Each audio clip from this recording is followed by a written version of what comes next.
Everyone, my name is Chrislyn Particka, and I'm the project manager for the Northern Grapes Project. Today's webinar is Branding and Best Management Practices for Cold Hardy Wines and Wineries with Bill Gartner and Dan McCole. Bill is a professor in the Department of Applied Economics at the University of Minnesota. His research focuses on branding, image, economic impact, and tourism development. Dan is an associate professor in the Department of Community Sustainability at Michigan State University, and his research focuses on the role of natural resource and agricultural-based tourism in contributing to community sustainability. So remember that as a participant in today's webinar, we ask that you keep a microphone muted if you have it. If you are having any technical difficulties, you can type a note in the chat pod on the lower right-hand side of the screen, and I'll do what I can to help. If you have questions, please type those in the chat pod as well. We'll take a break during the course of the webinar between Dan's and Bill's presentations to address some questions, and then we'll have time at the end as well. So Dan, with that, I'm going to let you take over, and thanks, everyone. Thank you, Chrislyn. Oops, I didn't mean to hit that. So this is a bit of a follow-up to the webinar that Bill and I did last year, where we talked about the importance of branding and talked about some studies we were getting ready to do. I think Bill is going to, because of schedule issues, Bill is going to go second today, and he's going to talk about the importance of branding. I'm going to share some of the information from the study I mentioned I would do last year and share some of our results from that. And so I think it's a good way of introducing this topic. You know, if you think about the answer to this question, what are the three most common distribution points for wine? If we were in a live room, I would let you, just call out answers, but you're not, so feel free to chime into the chat if you want. But there obviously, retail is one, wine shops or Sam's Club or grocery stores, depending on where you live. Restaurants are obviously another, and for most of the wine that is bought and sold in the U.S., these are the two primary distribution points. But then, of course, just try saying something. All right, I'm trying to say something. Okay, your audio is working, so don't say anything. We got have that worked out. So then, of course, we also have the tasting room as a point of distribution, right? And that's especially true of some of the cold hardy wines, most of the cold hardy wines. And so, when you think about these distribution points, the factors that shape the consumer's decision as to whether to buy a bottle of wine or how much to buy or when to buy or how much to buy, those factors are different at each point of distribution. So at retail, some of the factors that influence the decision include price. Price is always a factor, right? I don't have this on here, but the occasion for which you're buying the wine is going to make a difference. Who you're planning on drinking the wine with will make a difference. But some of the other factors that are unique to the retail are the wine label, right? That becomes more important. Somebody is going to walk along the shelves, they're going to look at the wine label, look at the design, they might read some things about it, they're certainly going to check the varietal, look at the design, the AVA or origin, the producer, some back label information, the vintage, et cetera, right? And then occasionally at some places you might get a knowledgeable staff person, especially at a wine shop, who can maybe help you out. And those are some of the factors that are going to impact that purchase decision at retail. At a restaurant, it's slightly different, right? You have a wine list or a menu, and on that wine list or menu, depending on how detailed it is, it's certainly going to have price. It'll have the varietal usually. Description, the AVA, origin, producer, vintage, et cetera. It might have some of that information. You don't typically see the wine label, certainly not if you buy a glass. And if you buy a bottle, you'll see it after you've sort of made your decision. Right, so the label doesn't come into play as much. Certainly you can, they might show you the label and you could send it back and choose something else, but that rarely happens. and then, sometimes at some restaurants you'll get a knowledgeable server or a sommelier who can help you make that decision, right? At the tasting room, things are a little different. You're going to be impacted by the tasting room experience, first of all. One of the things that our colleague Miguel Gomez found a couple of years ago as part of the Northern Grapes Project was that, first of all, people who were very satisfied with their tasting room experience bought more wine at the tasting room. And the factors that led to having a very satisfied tasting room experience were, things like the service, the atmosphere or ambiance. He also talked about retail execution, but service and ambiance were the two most important factors in how much people are going to pay. And by the way, not only do people buy more wine if they're very satisfied, they buy a lot more wine if they're very satisfied than if they're only satisfied. Being satisfied with their tasting room experience is good, but if you can get them to very satisfied, they're going to buy a lot more wine, according to Miguel. So obviously, the tasting room experience is important. You get to sample at the tasting room, and then you often have tasting notes with some information about what you're trying.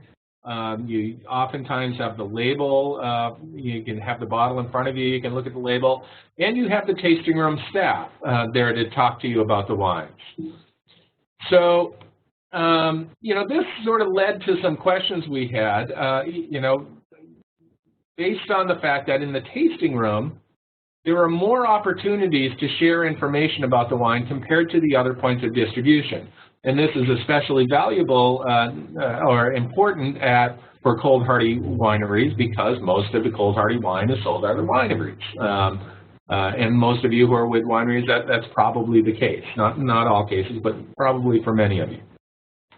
So it led to these questions we had is, how does information about a wine impact how much a consumer values it? And by values it, I'm also talking like their willingness to pay. That's in, in economics, we talk about willingness to pay. Another way of describing that is the value a consumer pays on it. So how much is a consumer willing to pay for a wine, based on the information they get about it? Another question is, do different types of information impact consumer value differently? And then finally, how does the name of the wine, whether it's a varietal name or an artistic name, impact consumer value of the wine?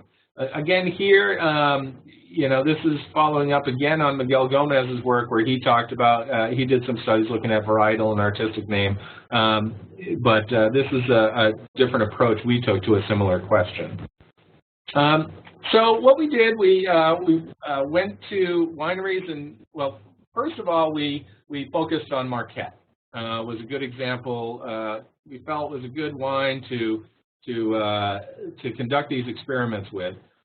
So what we did, we solicited 4 different types of Marquette. One that was made at a winery in Vermont, one from Minnesota, one from Wisconsin, one from Iowa.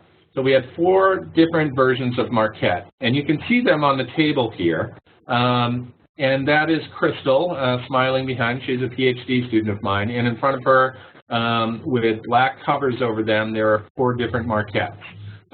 So we use those Marquettes to conduct our experiments. And here we were at a winery in northern Michigan. And in the white shorts there is Becky, one of my master's students, and she is intercepting people randomly. Looks like she's talking to a big group, but she had a scheme for identifying a person at random. And they were asked if they drank dry red wine. And if so, they were asked to participate in this study.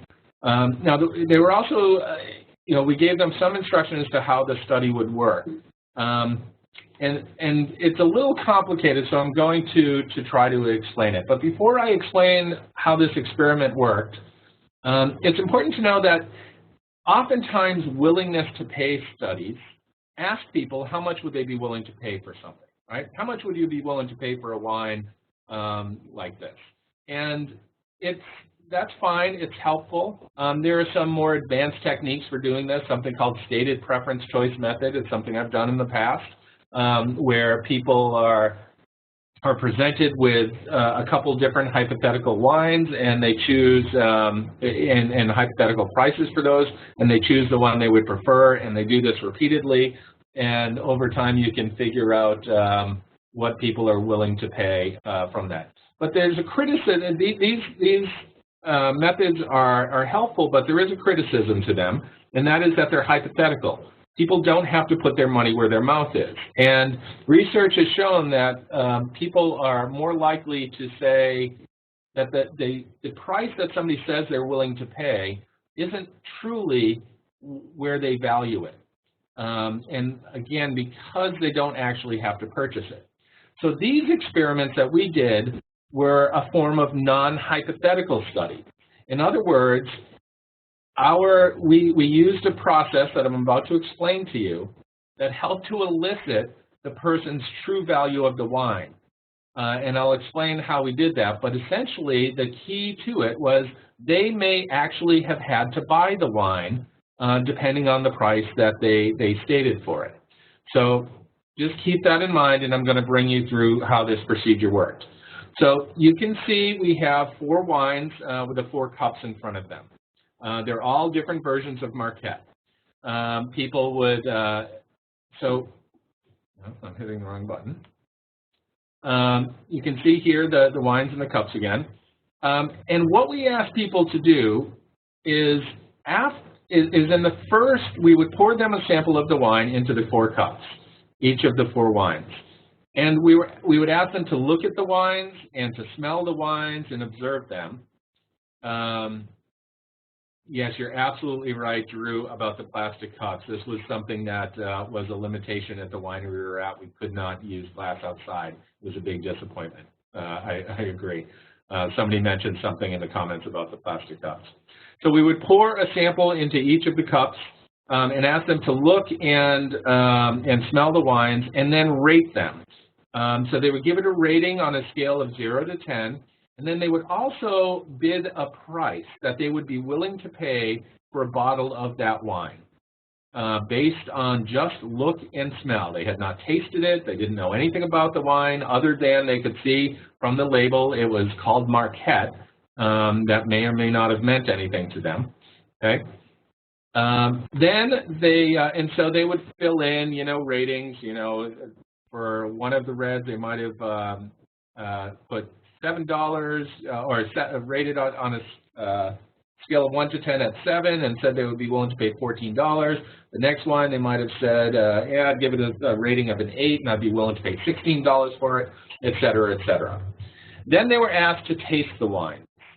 And then after they tasted them, they went through this whole process again for each of the 4 wines, right? They gave a rating and they gave a price they would be willing to pay. And this is a sample of what somebody wrote on one of these. But you can see here in some cases after tasting it, they might have increased their rating and the price they'd be willing to pay. In other cases, they may have lowered it. It didn't taste as good as they thought that they could. So, this was great way, people tasted it. Now they said what they would be willing to pay. And then we gave them some information about the wines and asked them to do the same thing again, rate the wines and say what they would be willing to pay for each of the wines, okay? And we experimented, however, with the information we gave people. We had 3 different versions of the information. One version was what we have here. I won't read it to you, but essentially the message here was emphasizing the local nature of these wines, how these grapes can be grown locally, which provides business opportunities for wineries across the across the upper Midwest, benefits the rural communities around them, et cetera. So people who are, the idea was this kind of message would reach people who are interested in supporting local businesses or local foods. The next information we shared about the wine was a description of the wine, and it's of Marquette grapes, and Marquette is a grandson of Pinot Noir, and gave some description of what the wines produced with Marquette, taste like and smell like. And then the last form of information we shared were mention of awards. Essentially, this information sheet is identical to the previous one, except for the last sentence where it says, a relatively new wine varietal, Marquette wines have won many awards at national and international wine competitions over the past 5 years. So again, this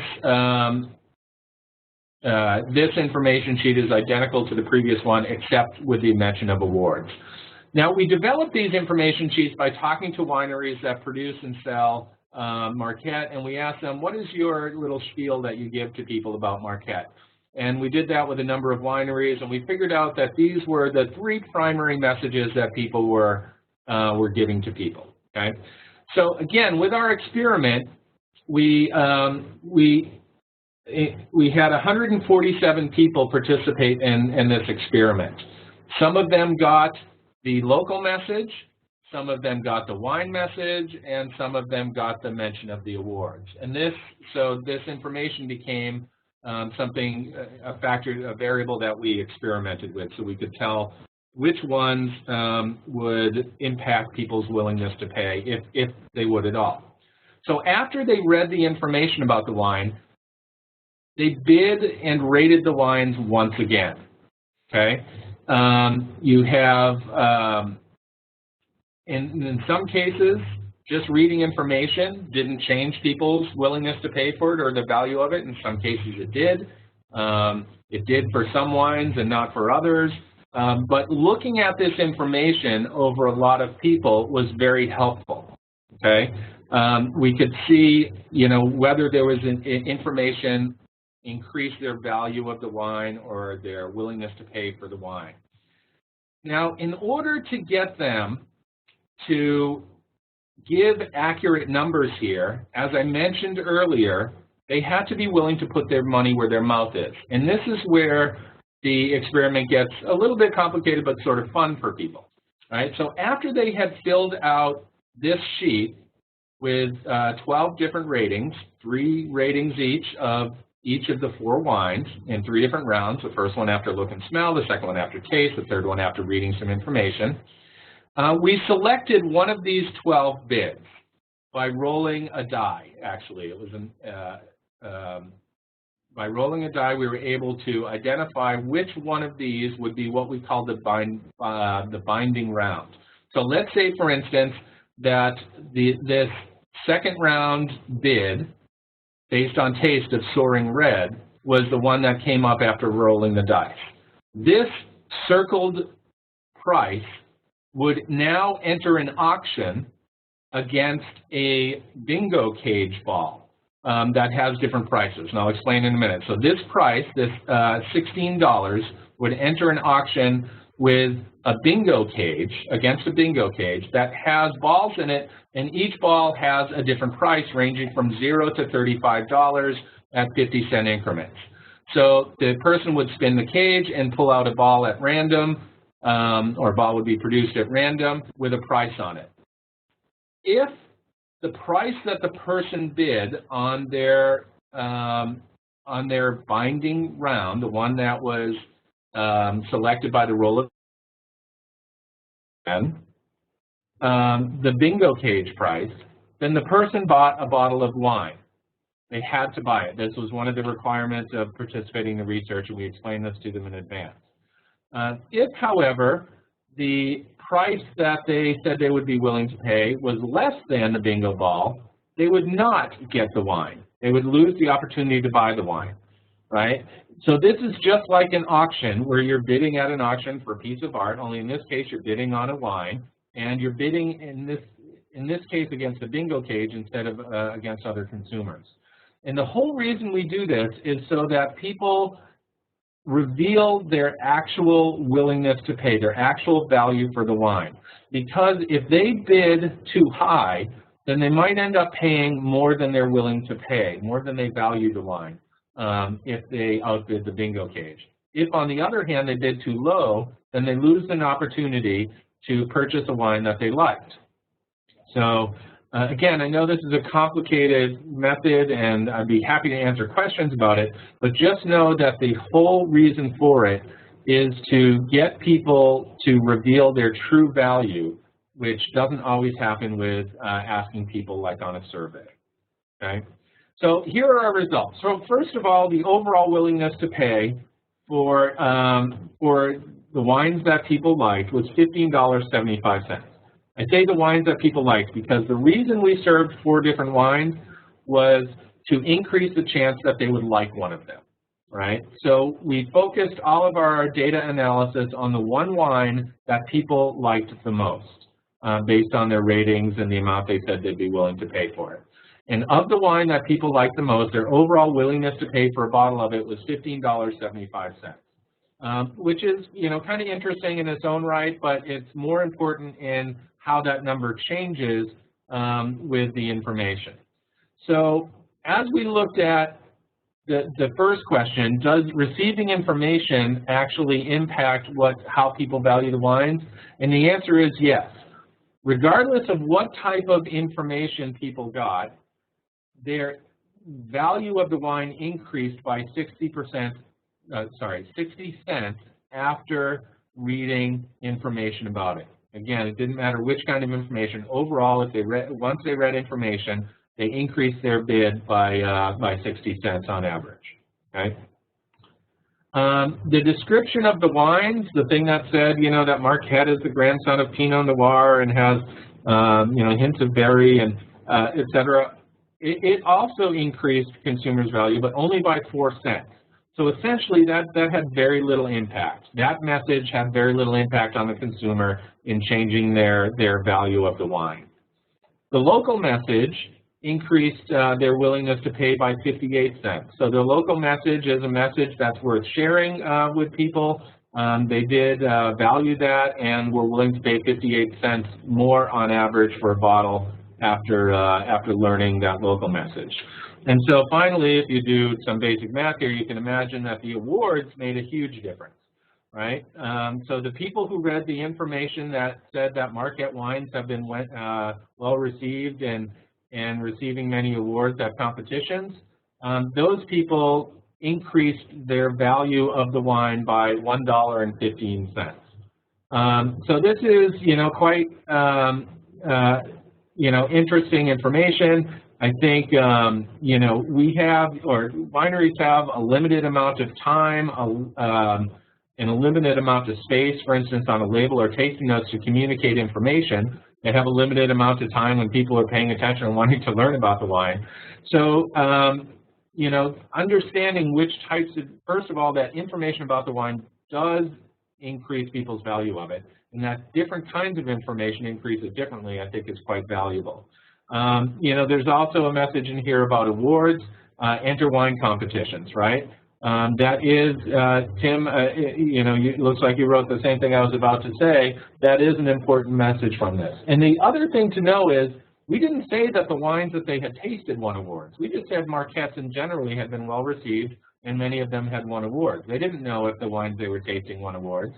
They also, we also surveyed them, and one of the things we found out is tasting room visitors aren't especially knowledgeable about wine. They're there mostly for leisure experience.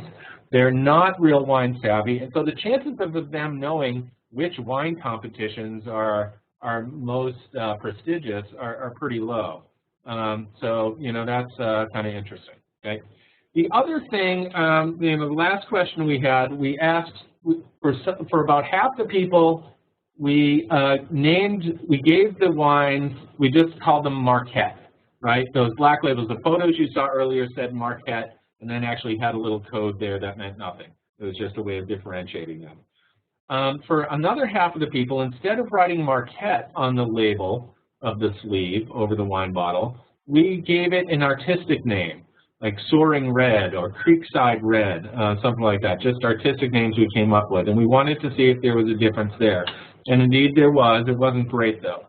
So for the wines that were just named Marquette, the willingness to pay was $15.62. For ones that had an artistic name, the willingness to pay was $15.87. So this is a difference of 25 cents, which, is certainly valuable. But one of the cautions I would give here is 86% of the people who participated in these experiments had not heard about Marquette. They admitted they knew nothing about Marquette. We asked them on a scale of 1 to 5 to rate their knowledge of Marquette. 86% said they had no knowledge of Marquette at all. This is in part because we did these experiments in Michigan, which was intentional. We wanted to find people who mostly didn't know about Marquette because we couldn't control for their experience with the wine. So I think over time there is still value in investing in the name Marquette and getting people to know it and understand it and developing the brand of Marquette. And that over time I would expect to see this gap between these two narrow and probably become inverse. So, okay, and are there any questions? Yes, there are. So the first one, Christian asked, said that the plastic cup is more likely to be psychological than sensory, but no less real. But since all the options are in plastic, the effect would dampen down the price for all of them equally. No? Yeah, I would totally agree with that. I was very, very disappointed we couldn't get glass. This was a big point of contention. We just couldn't make it work. Yeah, it happens in research, so unfortunately. Then Christian had another question. Did the local message not include the line he states the local message did not include the line grandson of Pinot Noir. Other consumer research has shown that Pinot Noir is quite well known as a high quality and prestige. Perhaps that was also a factor in the higher performance for awards versus local. It could be the local message didn't mention anything about Pinot Noir, but the wine description did, and that only increased by 4 cents. Yeah. And then Kathy asked, did you know hometown versus the locality of the wine, and if so, did that make a difference? I'm not sure I understand the question. Yeah, Kathy, if you can clarify that a little bit, please.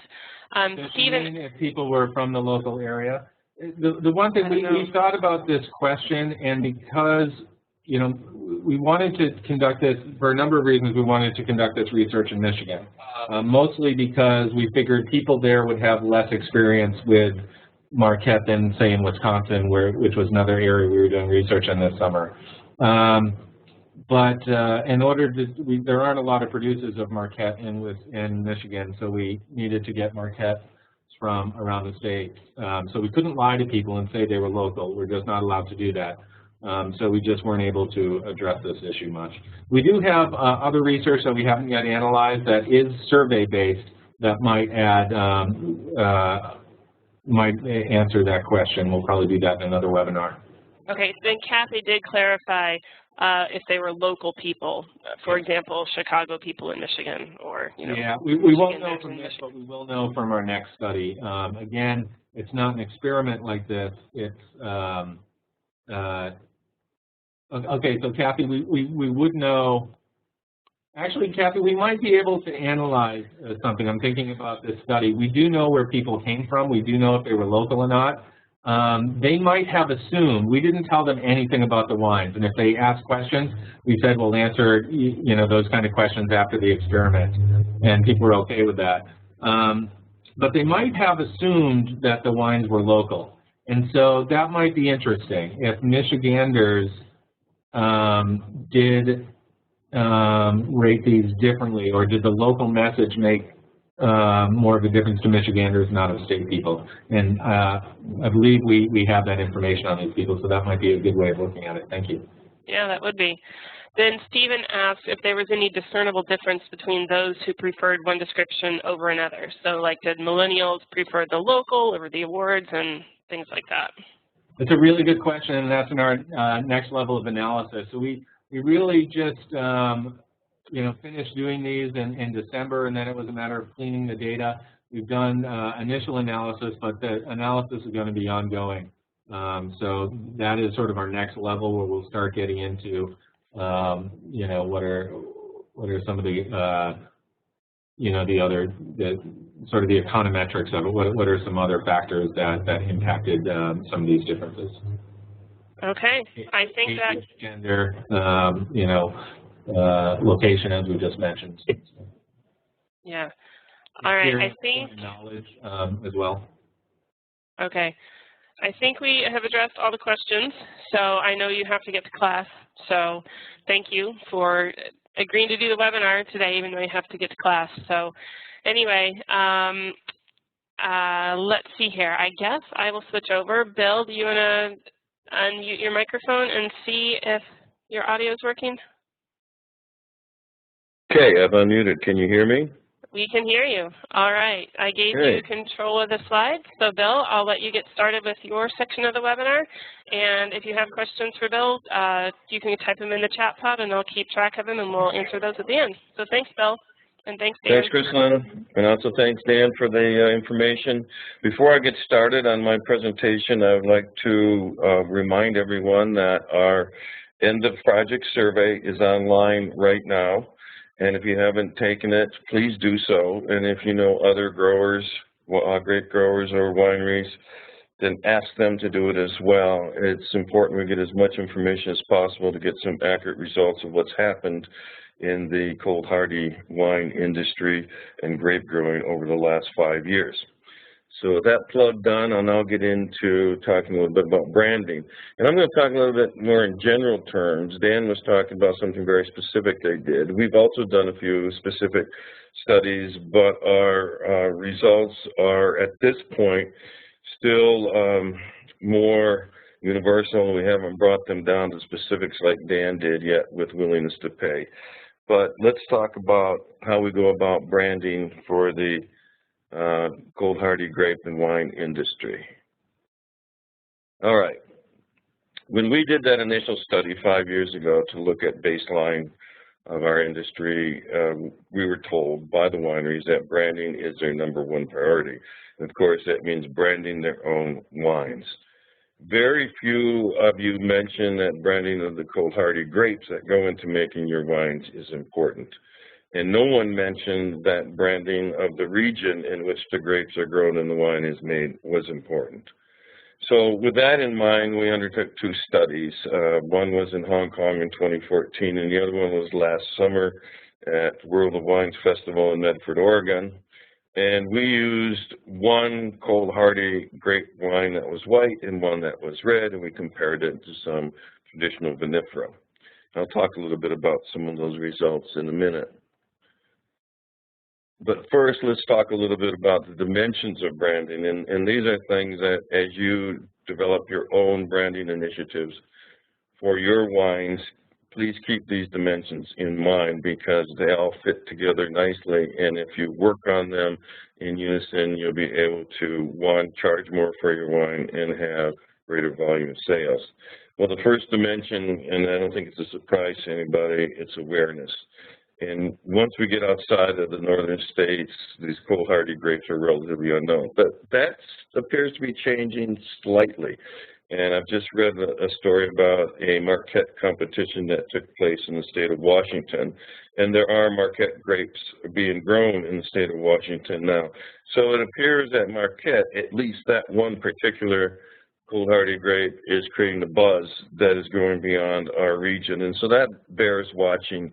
And especially as the results come out and it's received some favorable reviews, I think you're going to see a lot more people beginning to ask, where can we get this wine and where can we get the grapes to make wine? So this is something to monitor closely, and it's a really positive thing for marketing and selling outside of our region. Another dimension, and the most important dimension for branding, is the image that you convey. And if you look at where we grow our grapes, our image is cold and snow and ice, and Minnesota today is a perfect poster for that. It's cold, there's a lot of snow, and there's a lot of ice outside today. And these types of characteristics are not often associated with good grape growing. So how do we turn that from what might appear to be a negative, and it does appear to be a negative when I talk about some of the results from our studies, how do we turn that from a negative into a positive? What is there about our climate? What is there about our soil characteristics? What do we have that we can use to enhance the image of the grapes we're using to make these wines. The quality, and that's got to be earned, and Dan talked about this a little bit, especially in terms of willingness to pay. Competition helps establish quality, and the more awards you can lock up related to your wines, the more sales you're going to have and the higher price you can charge because of the perceived quality. So definitely enter into competitions as frequently as you can with your best quality products. And all this, of course, leads to loyalty, and loyalty is what we all want. We want that customer coming back because a loyal customer is much easier to maintain, is much easier in terms of what we have to spend to be able to acquire customers. It's much cheaper to keep a loyal customer than it is to go out and get new customers. So if we work these dimensions correctly, we can, and we also look at where our customers are coming from, how many tourists we have, how many are on the wine trail. If we understand all those characteristics, we can have a core group of customers that are loyal. And then hopefully over time build that a little bit, but a critical mass of loyal customers will almost guarantee you success. And the other dimension, value. Value, from my perspective, is only important when we have some severe negative issues that we're dealing with and we can't compete against other products unless we lower the price significantly, and that's not going to happen here. Producing wines in the north is not a cheap undertaking, so let's forget about the value dimension. Let's work on these other 4 dimensions, create better images, make sure we have high quality, we use all the channels possible to create awareness, and from all this, we develop our loyal market. Again, at the winery level here, some of the things that you can do to create or to build these dimensions. I mentioned wine trails, industry connections. There are buses that are traveling around this country full of tourists, and I've seen this in Europe where they will have a opportunity to stop and have lunch at a winery, and of course will be served that wine and then sold the winery's wine. So whenever you can connect with the industry and however you connect with them to get more customers into your shop, this is something you should pursue. There are every year a couple annual bus conventions. American Bus Association, I think National Tour Association is a number. If you want to be connected on the trail, it might be beneficial to attend one of those. Get an opportunity to talk to some of the people organizing the trips and see if you can get on their agenda. Use the media whenever possible. There's been a lot of stories recently about cold hardy grapes and the wines produced from those grapes, and I think if you can get the media there to mention your particular winery for the local market, that's going to help significantly. Of course, a lot of the wineries get into staging of events, weddings, reunions, business meetings, whatever. So all these things create the awareness that you need to be able to brand your wine at the winery level. For image, I don't think that social media has been used extensively and effectively enough, and I'm not sure I could tell you how to use it because I'm not one of these technology people, but an active social media campaign will reach an audience that may not be your traditional audience. As I travel around the northern states and look at who's coming into the tasting room, I don't really see that millennial crowd. Now, this is anecdotal, but you know, you have your own, I think, assessment of who's coming in. But certain groups of people, the millennial crowd especially, is going to be much more tuned into social media. So a social media strategy should be part of your overall marketing effort. Focus on grape characteristics, climate and soil attributes. Dan's research said, wow, when you mentioned the grapes, it didn't really increase willingness to pay that much. Well, that's because people aren't really focused on what a difference in a particular grape might mean to a wine. So that's part of the educational process. If we can convince them that grapes have different characteristics and will lead to different quality wines, then maybe the focus can shift a little bit more to some of these attributes. And again, the climate and soil attributes. We may think this is a place to escape from in the wintertime, but yet there's something happening out there that's making it possible for us to grow some good quality grapes in spring and through the summer. So let's try to focus on some of those and educate our customers a little bit more. And always use the media whenever possible. That's sort of a message throughout these characteristics, is to involve the media to increase that exposure. I mentioned about quality, the awards, the industry initiatives. There is going to be at the Kalamazoo meeting discussion of the Vendor Quality Alliance program that Merle is putting together out of Iowa State, and I'm somewhat involved in that. And you might want to think about that, because the more attention you can shine on the quality of your particular wines, the higher willingness to pay and more will move off the shelf. And then the loyalty, the customer center programs, new releases, best customers receive preferential treatment. This is something that, the large businesses, airlines, hotels, have done with great success over the years. And so modeling some of what they're doing with our customers might not be a bad idea to help create more of that loyalty market. Now, let's move to the viticulture area where we're growing the grapes. And I mentioned this before, I won't go over it in great detail again, but there's got to be something special about what growing conditions in the north. When I was in Oregon last summer, I visited a local winery, and the guy was very, very proud of what he was doing. He was making his winery into a sustainable system, and he had some accreditation from, I don't know whether it was the Audubon Society, but some national organization was looking at what he was doing and was giving him high marks for it. And he also had his fields tested for yeast. And he found 4 different yeasts that were only growing in his fields. Well, I don't know if they were widespread through the valley because nobody else was testing for this yeast, but he was, and he was using it in his marketing, that here you have this special microclimate where these particular yeast, and he was charging $50 a bottle. It was good wine, but I'm wondering how much of what he was doing with educating the customer about the special characteristics of his growing conditions helped increase the price of that wine. Again, go back to image as a branding dimensions, new grapes, new wine, something the market has not seen. We see evidence of that in the anecdotal evidence coming out of Washington. There's an ex-winery owner, retired, who decided to mess around with these Marquette grapes and make some wine, liked it, invited other people, and the thing just sort of mushroomed into this competition that they just had. So the curiosity on the part of the winery owner, the enologist, of these new grapes, new wine, is something we shouldn't discount, something we should tend to emphasize. Okay, again, quality supported by awards, something to look at, and the loyalty is this whole buzz, create the buzz, share the product, new wines from new regions. I always try to take a bottle of Marquette from one of the local producers here with me when I travel internationally.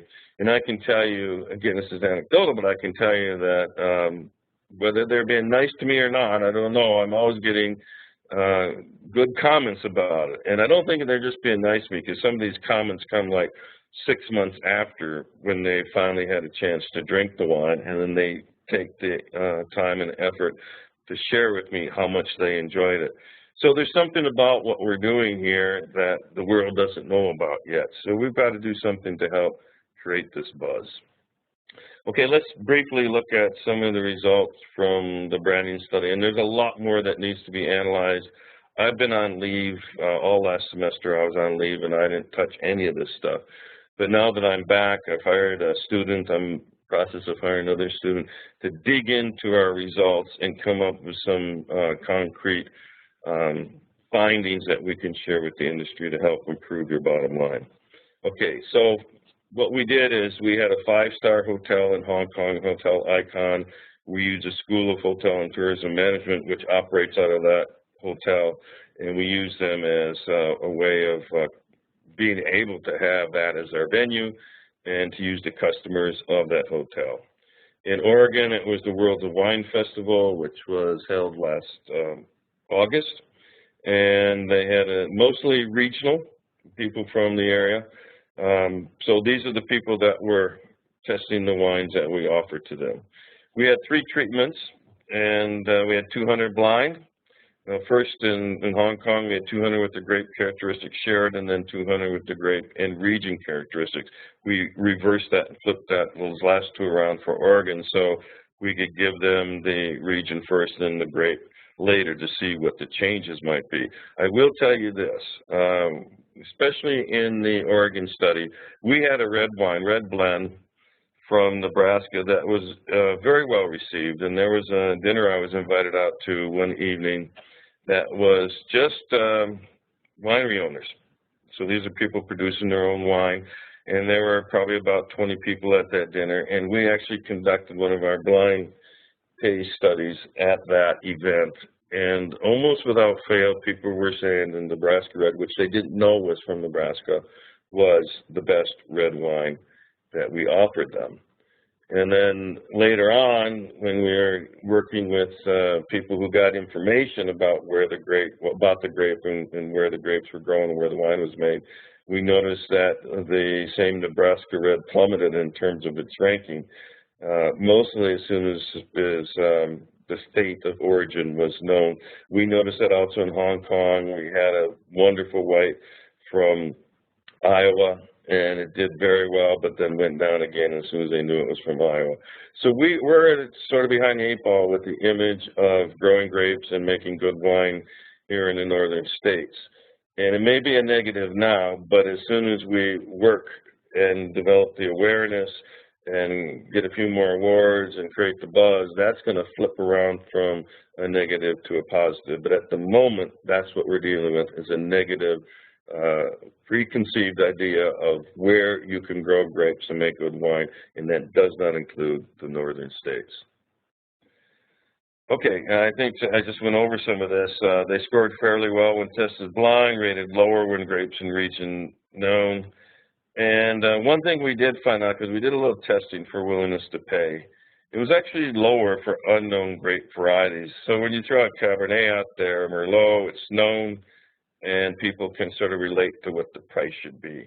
When you're throwing an unknown grape out there like Marquette, Brianna, they're giving it a lower mark because they have no clue as to how good this wine should be made from these particular grapes.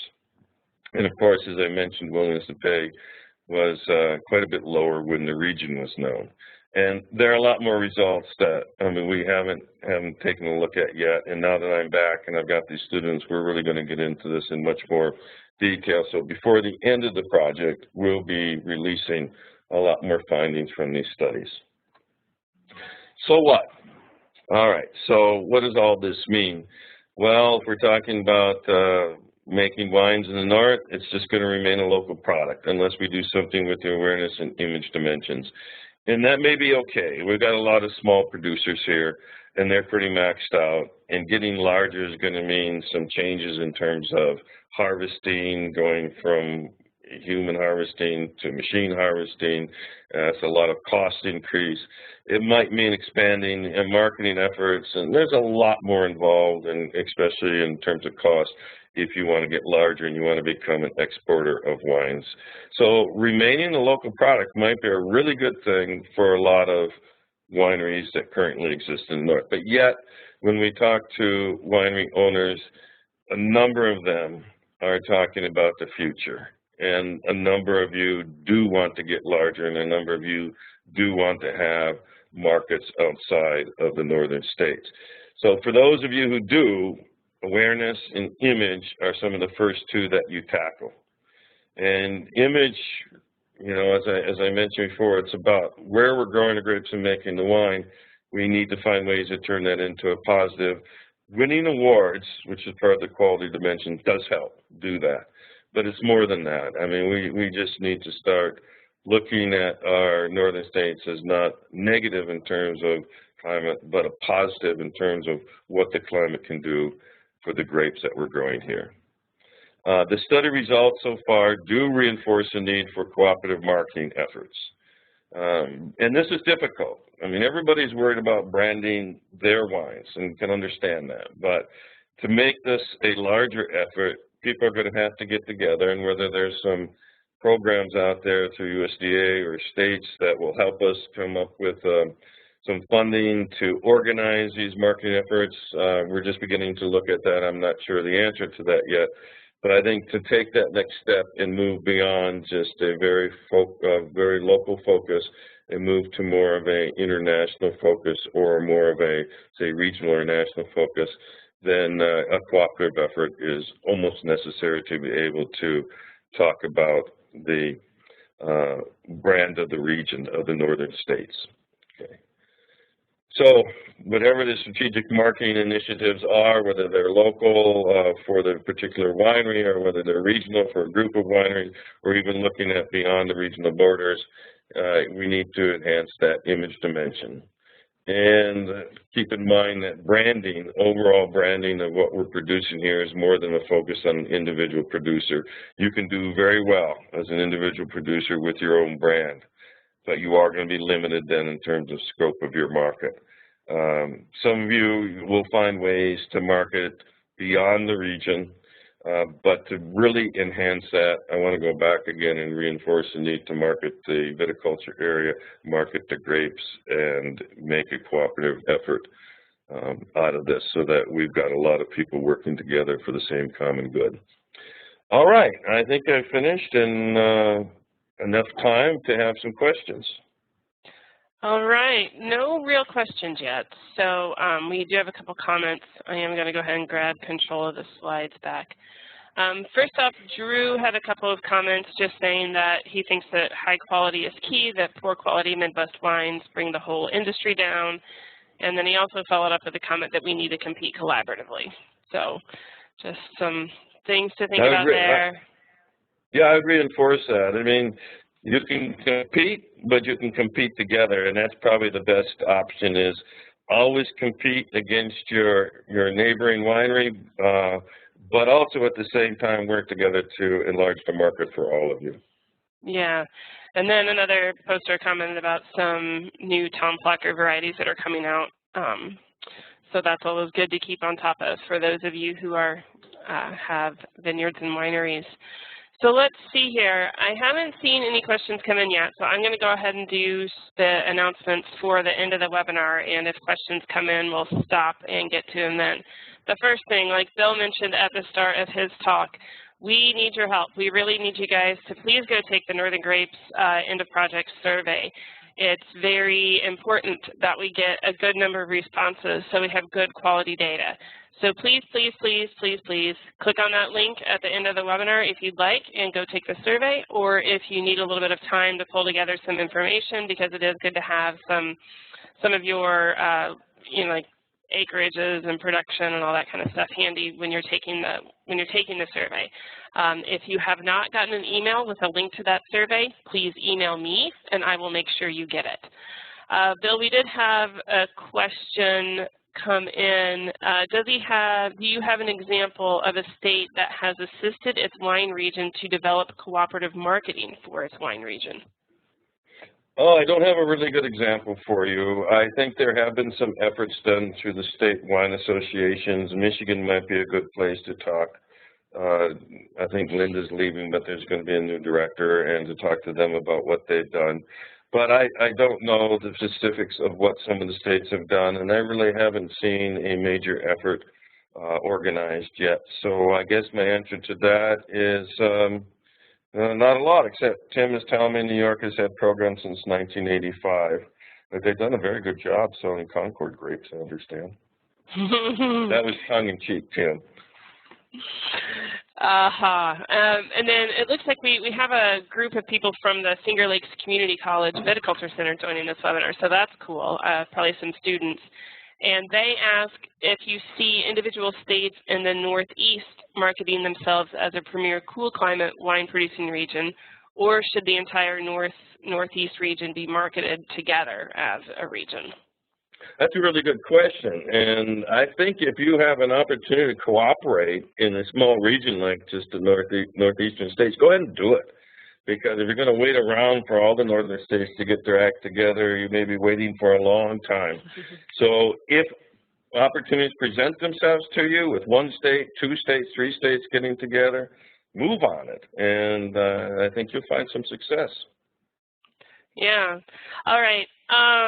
Let's see here. And then Drew says that New York has done very well and asking if anybody has heard of Nova Scotia's Tidal Bay marketing push, that it's really good.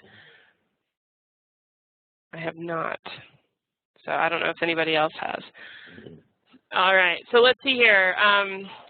While we're waiting for more questions to maybe come in, we will do a little bit more with announcements for the end of the webinar. So like I said, please go take the survey. We really do need your responses and value your responses. Secondly, we have the upcoming 2016 webinars, the 3 that are left this year. We have one in March, the next one, Cold Hardy Grape Breeding at the University of Minnesota and North Dakota State University. So that's Matt Clark and Harleen Hatterman-Valenti. So if you want to join in the webinar then, please do so. It's always good to have a good audience. The last thing, like Bill mentioned a little bit about our Northern Grapes Symposium, which is on February 24th in Kalamazoo. We have a great slate of talks lined up, so we would really like for everybody to please come if you're interested and have the ability to travel. You still have time to register, so if you want to come, please do so. So with that, I thank everybody for, oh wait, so somebody asked me, oh, Bill, do you want responses from Canada? Someone has asked, he's in Saskatchewan, yeah, and asked, okay, all right, so go ahead. Please, yeah, I mean, responses from all over are fine. We have a way of filtering them out and putting them in the proper state. So we'll take responses from anywhere that they're growing Cold Hardy grapes. Okay, great. All right, so with that, Bill, thanks. It was a good presentation. I hope everybody learned a lot. Thanks to Dan, too, even though he's not here anymore. We have another session tonight at 7, so Bill, I'll talk to you then. And thank you guys to the audience for your good questions. It's always great to have good conversation and good questions, so thanks to you as well. Talk to you all later. Bye. Bye-bye.